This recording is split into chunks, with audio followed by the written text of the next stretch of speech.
Danko alikuwa analia, bado naona kwa macho yangu mpaka I still see that, na inaniumiza serious.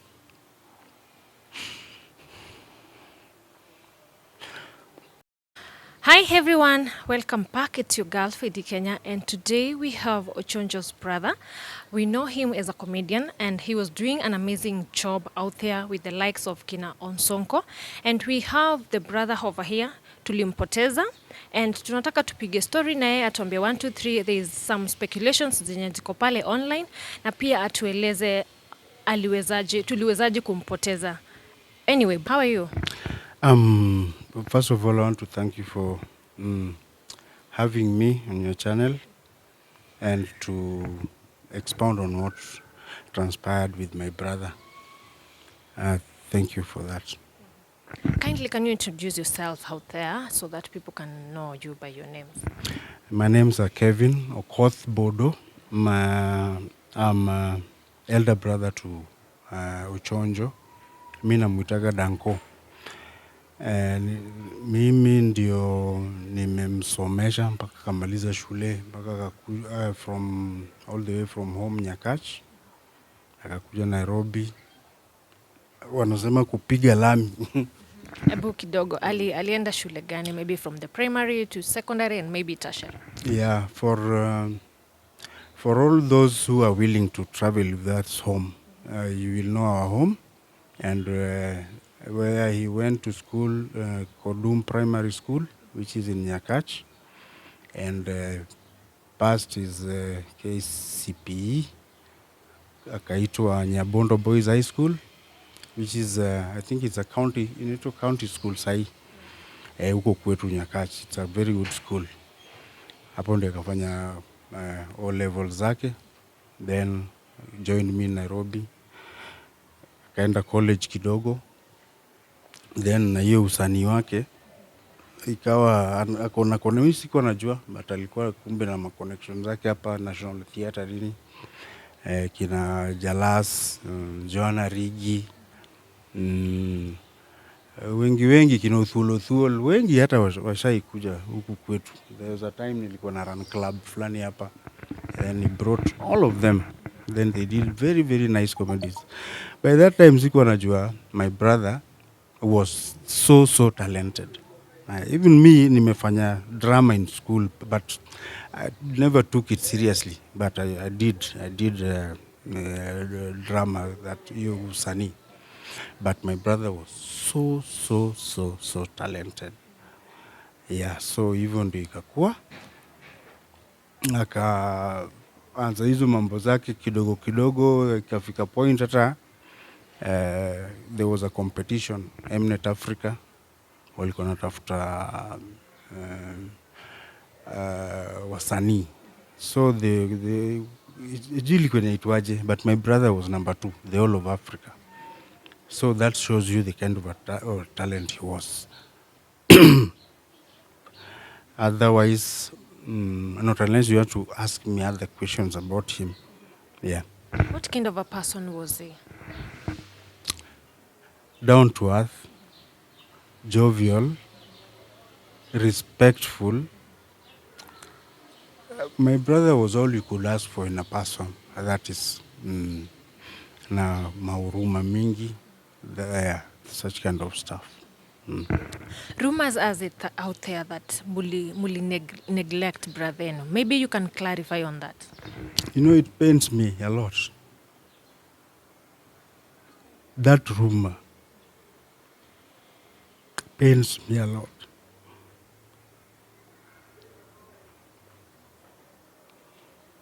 It's a bad one, and it's a malicious rumor being spread by his close friends, and I don't consider them even friends. They are not. They were never. They used my brother when he was alive, and he had money. But now when things were tough, got tough. It's a sad, it's borders on criminality, what they did.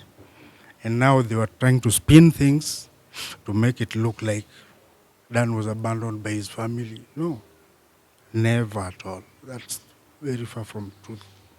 Yeah, Dan was staying with his friends, and those same friends are the ones now trying because they know they are as guilty as charged. They're trying to spin things around to make it look like I abandoned my brother or my family abandoned my brother. They were staying with me. They're all adults, went to school, wamefanya kazi. You cannot, huwezi ishi na rafiki yako kwa nyumba na una claim rafiki yako na unamtoa kwa nyumba kumpeleka hospitali kama hakuna kitu imebaki. Ni mtu anapelekwa choo, ajiwezi, how? Who does that? Then they're trying to spin this thing around that I never cared about my brother was an adult, earning his money, paying his rent, buying his food, staying with his friends. And if they were true friends, they could have taken my brother to hospital. Kama bado alikuwa anatembea, anaongea, anaweza ji-explain. Why did they wait up to when Danko could not even talk? Ndio mtu anatolewa kwa nyumba, akipeleka kwa hospitali. Then during that time ndio hiyo narrative ikaanza. Oh, alikuwa neglected. I love my brother so much and they can't claim to love my brother more than huyo ni mtoto mimi ndio nimpeleka shule mpaka kamaliza. And it pained me. My brother became alcoholic. For some period of time, nimeng'ang'ana. You can even ask my other family members. I used to tell them, hey, mimi sasa nimeongea na huyu kijana. Nimeongea na Danko, hawezi nisikia.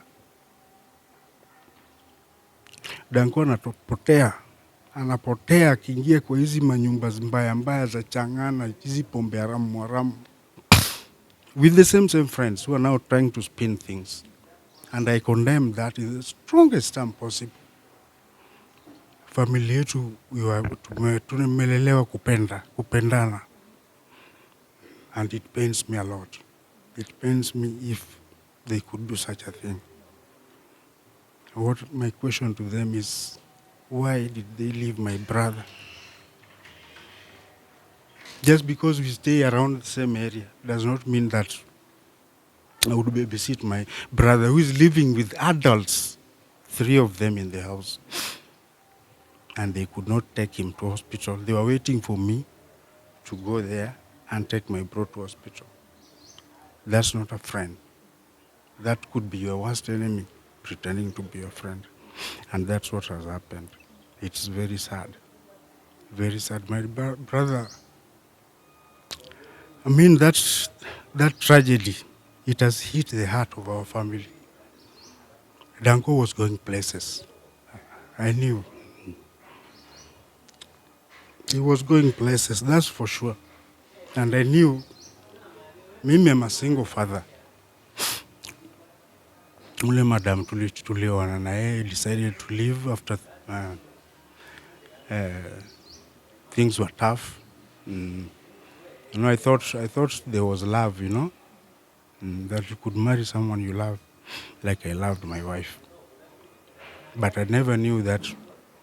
Ama sijui mademu wanakuwaga hivyo, I don't know. I sijui kama ni hivyo. Because I truly love that lady. Na tukazaa naye watoto wawili. But when things started to go down, when the shoppings, you know, all those kind of things that we used to do, zikaanza kupungua because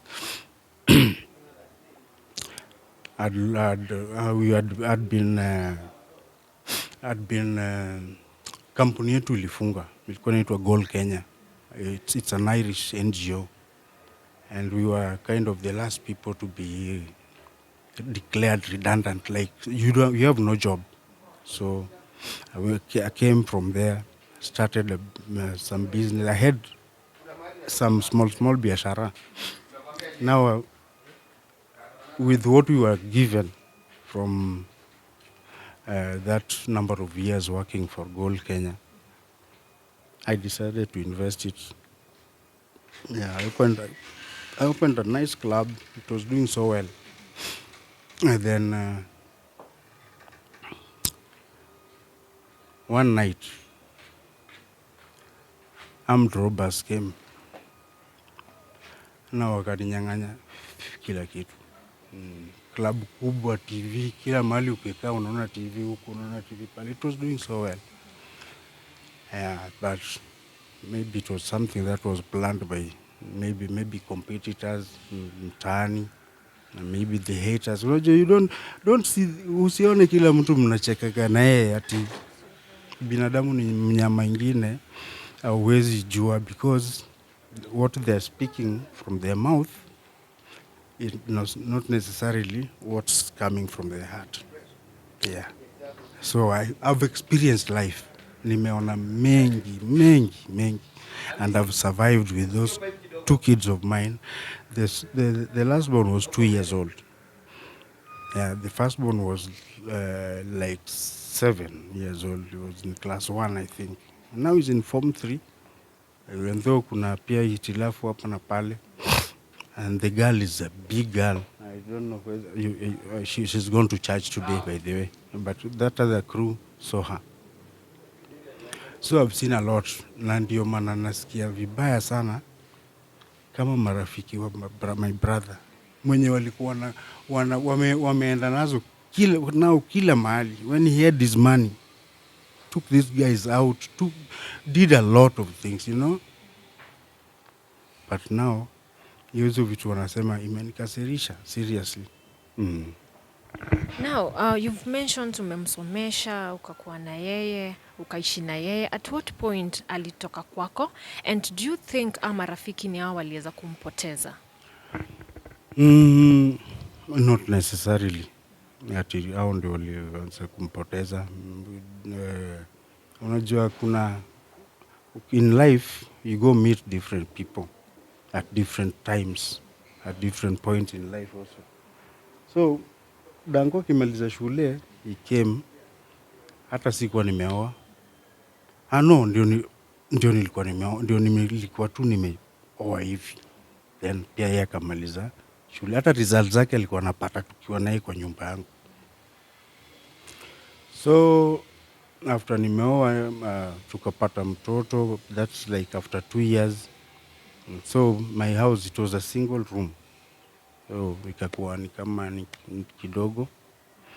Na we could, then nika-organize marafiki zangu hapa. Kuna moja alikuwa na nyumba nzuri kubwa. Nikamuorganizea, akaenda akaketi huko. Na hizo pia mahustling zake hapa na pale. Hivyo hivyo ndo tuliwachana. But we were still in touch. Coming home, hata kukula bado alikuwa anakula home, anaenda kulala huko. Hivyo. So my brother has been staying. He's never stayed alone. He's been staying with his friends who we are mutual with. They are both my friends and his. And he knew most of them through me. Up to now, hii point ya juzi yenye sasa amekuwa msanii, sasa ameanza kuinteract na watu different, but he had that problem ya kukunywa. There was a point yenye, and that one really embarrassed me. Huko mtoto wetu nimesumbuka na yeye. When I was living in that single room, we were 4 neighbors, but we are sharing same bathroom and same toilet. So my brother went out and came back. Akaingia kwa choo na akajifungia huko ndani na aka black out, you can imagine. So you can imagine majirani wanataka kwenda kwa choo, but they cannot access it, and they know that it's my brother who is inside. Those are the kind of points that niliamua sasa, huyu kijana kama ni poa nafaa kutafuta mali anaweza kaa asinikosanishe na majirani. Ndio nikampeleka kwa rafiki yangu of like his age mate. Ni rafiki yangu mwenye aliwacha nyumba huku akaenda States. So hiyo nyumba alikuwa naishi aliwachia his small brothers.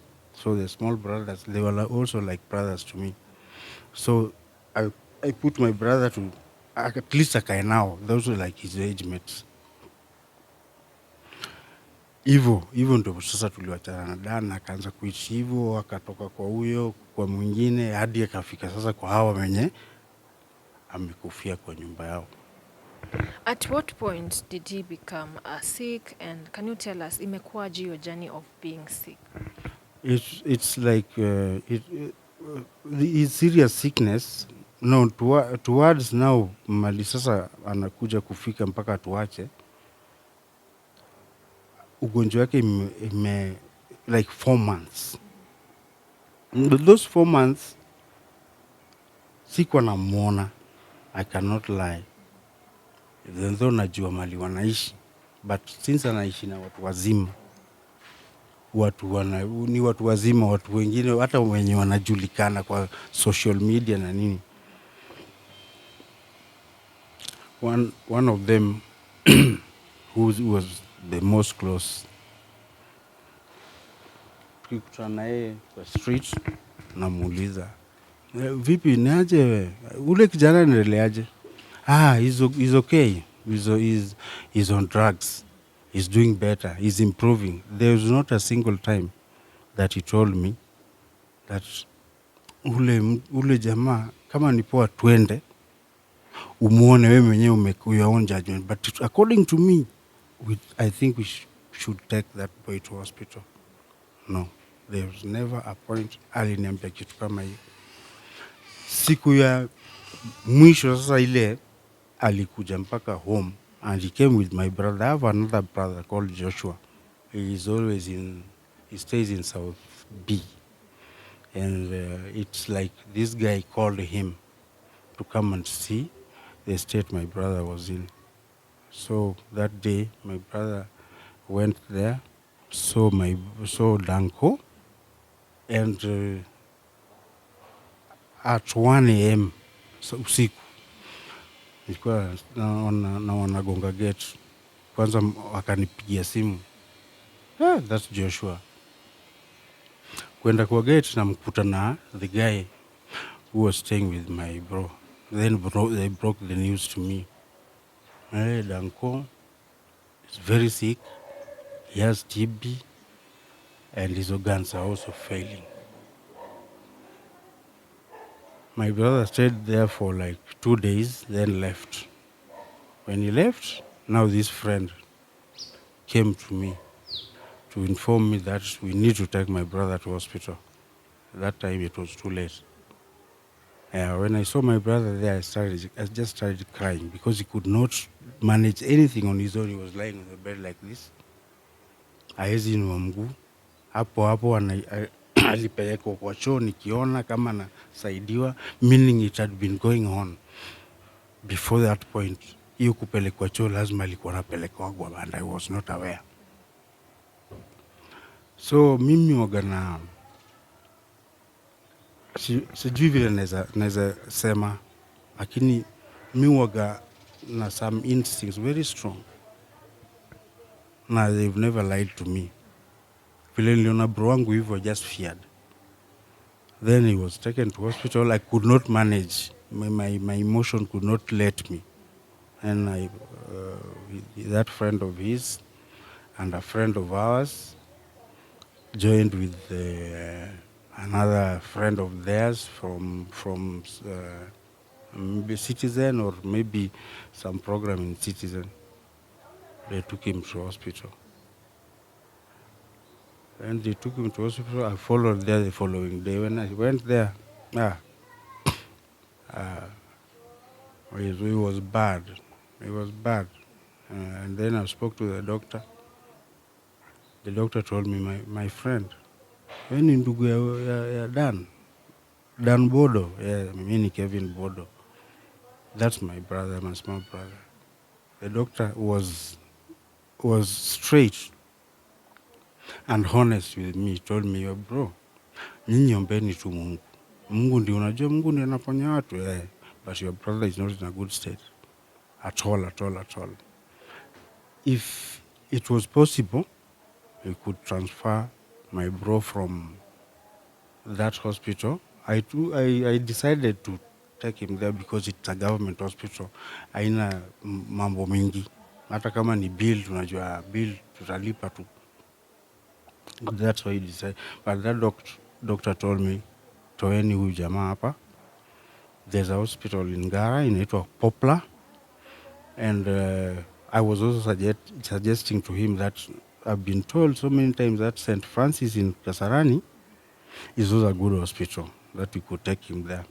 So the doctor himself, he was very good. He inquired and told me that we could take Dan to St. Francis, but we had to raise 200,000 bob first as a deposit. And that deposit was not all.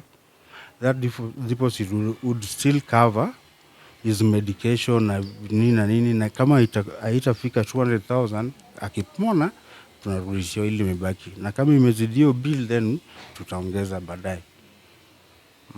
I tried to talk to some of my family members who I thought could also help, but unajua mambo ya family, I wouldn't want to dwell into that, but ilileta kizuizi, ikabaki tu sasa danko baki tu hapo. Yeah, so he didn't, hata hii hakulas, alimaliza about kama ni mingi 5 days. Yeah, then he just passed on. Okay, you mentioned he was alcoholic, also mentioned TB and some organs problem. Report ya daktari ilisema alikuwa na shida gani? Yeah, the organ failure, tuberculosis, and what else? No, mostly it was organ failure. Both, not all, like kind of all his organs, kidney, liver, heart, zote zilikuwa na infection. They were not good. And mixed with tuberculosis, my brother died a painful death. Ile TB ilikuwa na hata kugeuzwa tu hivi, ile nduru napiga siwezi hata kaa hapo. Vile dana nalia. Singeza raka. It was painful. I could feel it. And your TB. And they could not treat TB because if you have liver or those organ problems, you have to treat those ones first before you treat the TB. So TB kaendelea kumkula kabisa.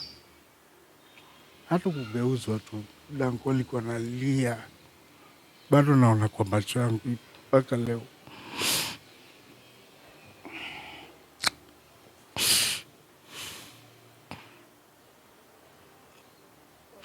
I still see that. Na inaniumiza serious.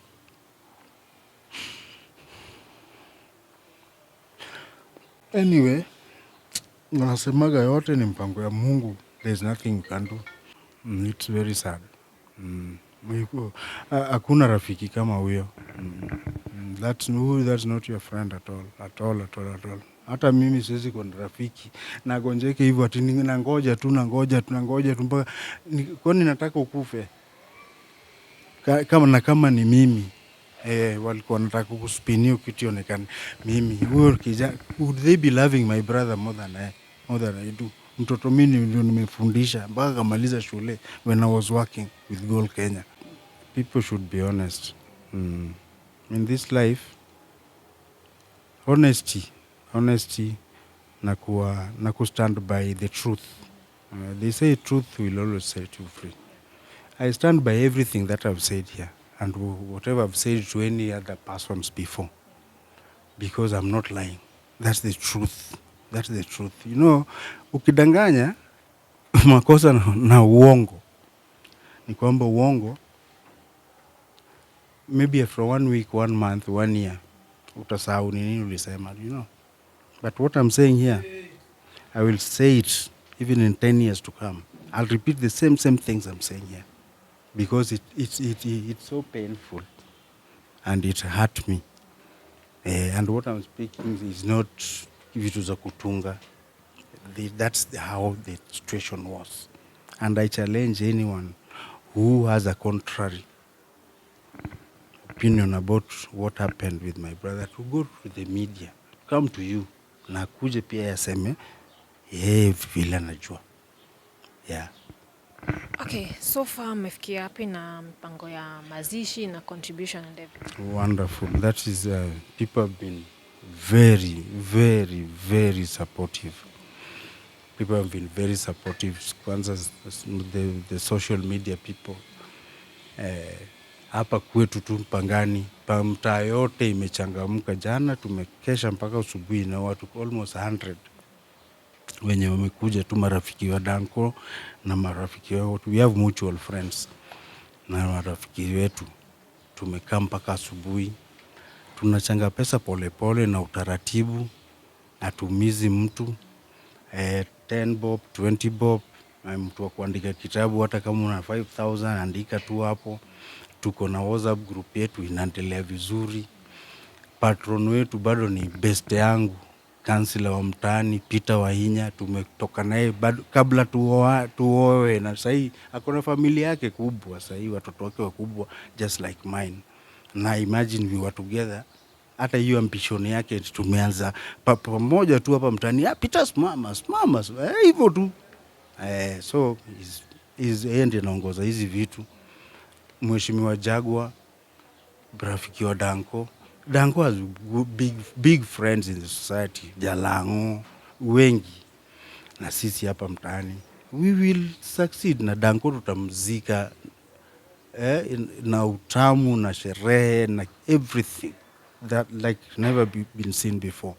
We are going to give that boy the befitting send off. That boy is a legend. Yes. Pengine budget yenu ni ngapi and mmefikia wapi so far, na if kama there's someone out there alikuwa rafiki ya Danko anaweza taka kucontribute, pengine kama unaweza peana number if you don't mind. Yeah, that one I'll do. What I can say is that I can't give a clear indication or a clear answer to that, because I still don't have the figures with me. The figures that we have mtaani hapa, ile Mike wako na crew yake wako nayo, ile iko na his former schoolmates. They call themselves Nyabondo Boys alumni. Na inaongozwa na kijana tena mzuri sana mngwana, anafanya kazi Citizen. Is a wonderful guy, anaitwa DJ Ken. Kijana mdogo, but he has a lot of wisdom. Yeye pia anaongoza hiyo group yake. I'm yet to know pande hii, lakini budget, if it's the budget will cost us almost 750,000 bob. That's what we are targeting, so that we run this thing smoothly without hiccups hapa na pale. Tumepiga budget ya 700,000 bob, so that everybody who wants to go, hatutacharge mtu gari zitaletwa hapa, buses kubwa hata kama ni 3 ama 4. Hata wewe you're invited tuingia hapo hivyo, kila mtu ataenda. Kuna mtu labda seats ziende empty, but si mtu abaki mwenye ako willing kwenda kwetu. Kila mtu atabebwa, and I've gotten that assurance also from my MCA Peter Wahinya, which is wonderful. Then sisi ni Wajaluo. Unajua kuna watu wengine wanasemaga ati mnaenda mazishi alafu tena ile chakula yao watu ndio mnataka kukula. By the way, mimi mamangu ni Mkikuyu, babangu ni Mjaluo. Mamangu ni Shiro. Pia alidedi like 2 years ago. So kuna hiyo culture ya pande ya kina mother, so which is in contrast to what huko kwetu. Mazishi ni sherehe, celebrating life ya huyo mtu mwenye ameenda. So we eat, tunapiga karamu mzuri. After eating we can even weka muziki, we dance na raha yote na tumalize. That one tunaona kama tumezindikisha huyo jamaa na raha mzuri. Hatuendi kwa hapana, huko tukienda morning hiyo saa zenye ameletwa fresh, after morning, kesho asubuhi saa 4 watu wako kwa jukwaa pale, watu wana pasta, na kama ni Waislamu au makadhi na nini wanapiga maombi, wanaombea huyu jamaa, wanaombea family, wanaombea hiyo area na kila mtu. Jamaa anazikwa vizuri, akishazikwa watu wanaenda home, wanaenda, wenye wanabaki tunapiga sherehe. Yeah, that's it. Can you give out your number? My numbers are, and I'll be very grateful because whatever you guys will contribute will just make this thing more and more successful. Yeah, my numbers are 0704 967780. 0704 967780. And I'll appreciate whatever, hata kama ni 20 bob, just tuma tu so that tufuatie huyu hero wetu some nice send off. Pengine kwa mtazamaji mwenye ako Houthi anataka kuattend mazishi, unaweza tuambia mazishi itakuwa when na maybe wapi na maybe the village name? Mazishi tumepanga kwa uwezo wa Mwenyezi Mungu, kwa uwezo wa Mola, kwa uwezo wa Allah. Tumepanga tarehe 27. It will be on a Saturday. I think it's like 2 weeks from now, from jana. Mtu yeyote mwenye ataka kwenda, you are so invited. I've just said earlier that my MCA has assured me, kando na sisi kucontribute to high buses, mtu akikwambia ati hiyo usikue na wasiwasi, nyi changeni tu do, lakini gari ya kupeleka watu home zitapatikana. So hata kama ni pesa tunachanga ndio tutahaya nao buses, no problem. Kama ni MCA wetu atatuletea buses, it will be there. Everybody wants to come. You can still contact me, or there are those guys who are coordinating this thing. Mimi nimeambiwa na MCA na maboy wa mtaani, you take a back seat, just let us run this show. And they have assured me, and I know we've done so many. Si yetu ya kwanza tumefanya mingi, na waga kule tumeenda watu waga wanatu appreciate. Pangani is a one big family. Sana wenye wacha hizi magorofa na refu huku, unaona kama hii plot yetu, hizo maploti za zamani, kuna indigenous Panganians kama mimi, huyo councillor na hiyo group. Na kuambia hii group yetu ni vijana wadogo, si ndio tumewalea, wako hapa Dragao. Hapo ni social hall, hapo ndio tunakaaga, tunaona mpira, time ya siasa, hapo ndio tunakaa. Everybody is enthusiastic about this thing. So mtu yote mwenye anataka kwenda, kama uko mbali na Pangani, I have given my number there. Just SMS me, tell me kindly if kuna nafasi, register my name and I'll put all their names there, and they will all go. They just need to come to Pangani. Hiyo siku ya kwenda, they'll get the buses there. Yeah. Tukimalizia pengine your parting shot and a message to marafiki wa Danko out there, what can you say? Yeah. What I can say to young people, you know, I'm old. Mtu anaweza niangalia hivi akafikiria I'm old. Nimekula bana. Nimekula. Maisha ina mambo mengi. And chagua marafiki zako carefully. And what I can tell people out there is that you have 10 friends. Out of those 10, only one is your true friend who can stand with you. Iwe kumenyesha, kuna matope, kuna nini. Moja peke yake. The rest, they are there for their own interests. Sana ukiwa na do, marafiki ni wengi. I've experienced all this. Yeah, marafiki ni wengi. Lakini saa zenye hiyo do hakuna, you hardly see even one. And they start even gossiping about you outside there. Number 2, alcohol. Pombe hata mimi nimekunywa. I stopped drinking 20 years ago. Haina maana. Haina kitu yoyote yenye umekunywa sasa wewe si wewe, labda unaanza kutukana watu. Unaona tu it's not right. Sisemi si condemn alcohol. kuna pombe mzuri yenye umesha invest, pesa yako inaingia, hata ukitoa kidogo uende ukule nyama yako mzuri, utuende nyumbani upate family wajalala, uenjoy nayo tena hiyo food ya sapa, mulale kesho asubuhi mtoke uende job. That's good. Lakini hii yenye umekunywa kesho unapiga simu kwa ofisi, mimi ni mgonjwa na unadanganya. Hata hiyo job haitalast. Nitapotea. Pombe unakunywa kesho wewe ni mgonjwa.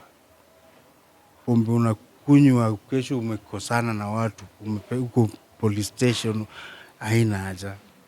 Like sasa kama my brother, what brought those organ failures? Yeah, that is it. And I tried my best. Kuna time niliambia my big sister anaitwa Monica yuko Kisumu. Hiyo time dangu mgonjwa in and out of hospital. Niliambia my friends, mimi sasa nimeongea na ndugu yangu na imeshindikana. Mimi nimenawa mkono kwa sababu anisikii. Alcoholism, vijana wadogo chungana na tei. Tei kuna tei mzuri kama uko na pesa enough. Na pia kama una pesa na you have bad friends, pia watakupeleka tu kwa ile tei mbaya. Brother yangu amepoteza majob mingi juu ya pombe tu. Akisha kunywa kesho kwa kuna shoot amebreak. Anapigiwa simu hata shiki. Ndiye anashtuka, unaona vitu kama hizo. So that's what I can tell the youth. And just be careful with the kind of friends that you associate with. Yeah. Not all of them. Wengi wachache sana ndio rafiki yako. The rest, kitu kifanyikia, you won't see them again. That's all. Asante. Thank you so much for having us, and our heartfelt condolences to your family. Asante sana kwa kunipatia nafasi niongee na watu na niweke record straight about my brother's demise. Thank you.